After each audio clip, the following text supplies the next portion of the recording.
Hello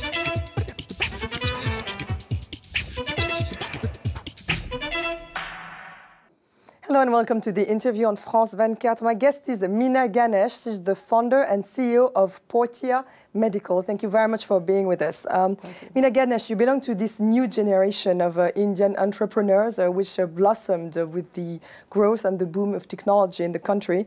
You are a serial entrepreneur. You have created so many different companies. Portea Medical is your company now, and it's a technology which provides medical services at home. You also founded Tutor Vista, which is an online tutoring company.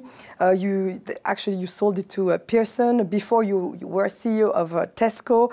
You are a pioneer. There are very few women entrepreneurs in India. How did you choose to become an entrepreneur, and what have been the main obstacles for you? My entire career, if you look at it, has always been, even when I worked with large corporates, has been in setting up new businesses for them. At every point in time, whether I was with NIIT, which is an Indian MNC, or with Pricewaterhouse, or with Microsoft, I set up new businesses. So it's always been in my DNA, so to speak, to be an entrepreneur. And that got converted into You wanted to take risks as a woman. Absolutely. I wanted to take risks. Do you feel you actually belong to this generation of entrepreneurs in India, which emerged during the past 10, 15 years and created Bangalore as an Indian Silicon Valley? It is correct that Bangalore is now seen as the Indian Silicon Valley and also seen as a seat of innovation. It is the place where a lot of the new businesses and a lot of the innovation is stemming from there. And I've been lucky that I have lived there for the last 15 years and built a number of my businesses there. Starting in 2000, when I first started my BPO business, or business process outsourcing company. It was one of the pioneers in that area, in that sphere. And from there onwards, I built a number of different businesses. So your husband is actually your partner in business. How is it to work as a couple? Yeah. Well, my husband and I have worked together on a number of businesses. We started collaborating and building businesses together in 2000. Was it easier for you that actually worked with you? Well, the thing is that the two of us, both of us, by the time we got together to build businesses, had created enough of track record of our own. So while I had a lot of track record in doing whatever I had, he had too. So when the two of us came together, we brought in very, very complementary skills, and that actually helped us in building the businesses. Is there actually a difference between men and women in terms of managing the company? There is a difference between men and women, and there is no doubt about that. You think so? Yeah, absolutely. There is a difference. The difference, though, is very positive. Each of us bring our own skills to the table, and if you can build the two together. Meena Ganesh, what is it, this difference? Well, in my view, women as such are more collaborative. They want to take the teams along. They are more democratic and involving. So that's one thing. The second is that while we negotiate, we want to have a win-win. We are not there just to get the win for us. And that makes it a much more sustainable win for the two parties that are involved in a negotiation. Does your husband know that?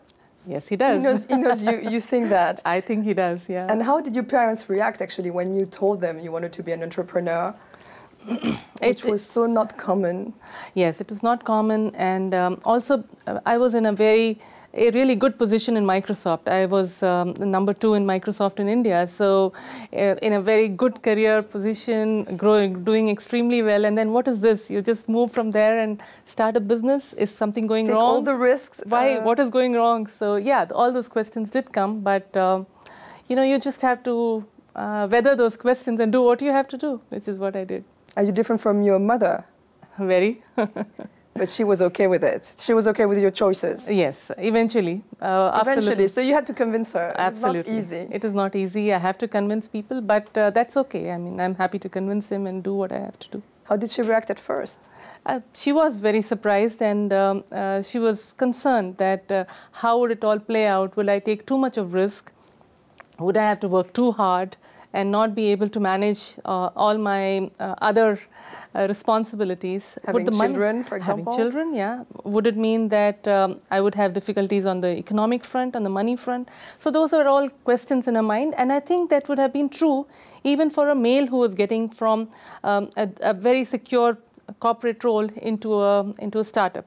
that's the little additional thing about you being a mother of 2 children. How are you going to manage all that? So those things add on to the complexity. But anybody who's moving from a very cushy corporate job into a startup is asked the same questions. And you finally convinced her. So we talk about modern India with you. India has recorded annual growth of 9% until 2 years ago. And how deeply you think, Meena Ganesh, has India changed for the past 10 years? Well, the growth that India has seen has been extraordinary. And it is not something that any other country in the world has seen. So to that extent, it has set us up for a lot of positives. There has been a lot of new businesses like ours have been able to grow and succeed as a result of this growth that the economy has gone through. And that's a lot of the wealth has got distributed down as a result of that.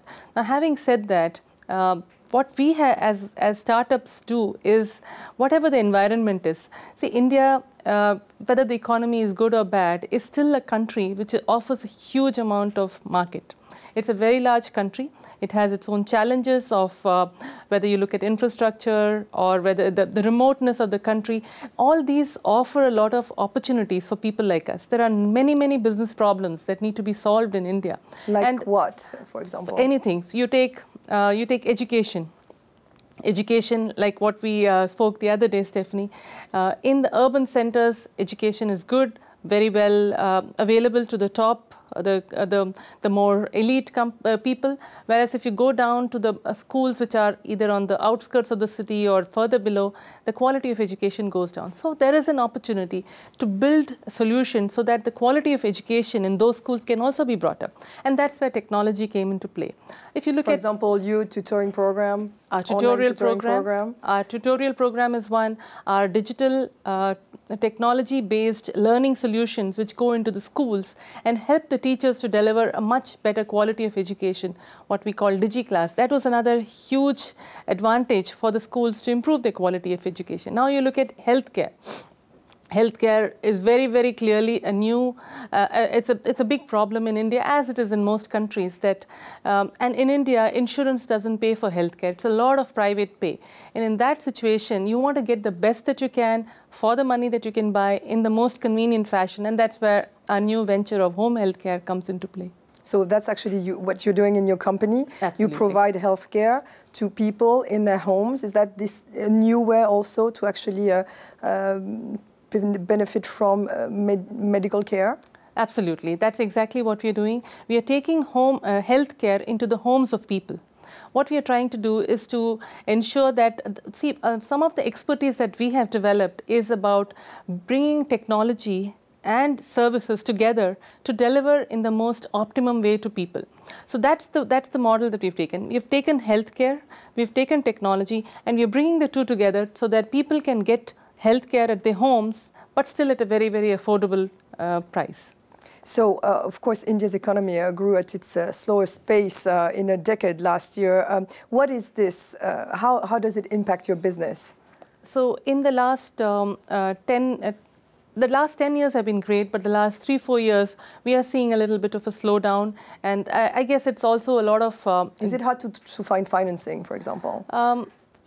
We've been lucky that because of our track record, financing has not been a challenge for us. And the venture capitals and the PEs, the private equities, are looking for good opportunities. They're looking for good teams, and we typically qualify with that. And so we've been able to raise money.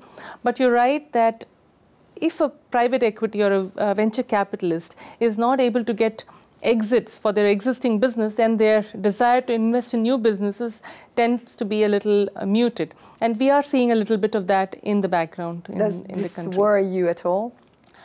At a macro level, for the startup environment, I do worry that there's a lot of angel investment that happens, but will they be able to get a Series A and then a Series B is something that you have to worry about. Now, however, I feel that this is cyclical. It's just a cycle for you. It's just a cycle, and it would come back. There is a wave, a lot of investments happen, then there is a little bit of muting in that, and then again it comes up when you see big exits going on. And we've been, as entrepreneurs, some of us have been good in pointing the way. We've created big exits for our investors For instance, our Chutta Vista exit was one of the landmark exits in India. We gave an exit of $213 million, and all our investors were very happy as a result of that. Almost a year ago, Meena Ganesh, there was this terrible gang rape in Delhi, and it became a symbol of the widespread mistreatment of women in India. How did you react when it happened? It's the most appalling thing. It really hurts me to see women treated badly. And as a woman, I don't want to see that ever happening to anybody, never mind my own family members. So it is at a personal level extremely distressing. Now, having said that, there is a flip side to that, which is that this is coming more to light now, which is good because it puts a lot of pressure on the government, on the regulatory system, on the judicial system to quickly bring to justice people who do all these harms. And with that, the hope is that people will refrain from doing these bad things. The more it comes to light, the more you clamp down very quickly and very harshly on people who do that, it's only going to help. And the fact that the 4 men actually were sentenced to death, what do you think about that? I think it's right. I think they deserve it. What's next for you, Meena Ganesh? Another company? Well, my Portea Medical has just started, so I have a long journey in that. I'm really looking forward to building one of India's leading home healthcare business. Home healthcare is not a known area in India, so yet another new pioneering area, and I'm really looking forward to that. Thank you very much, Meena Ganesh. Thanks for watching France 24. Stay tuned.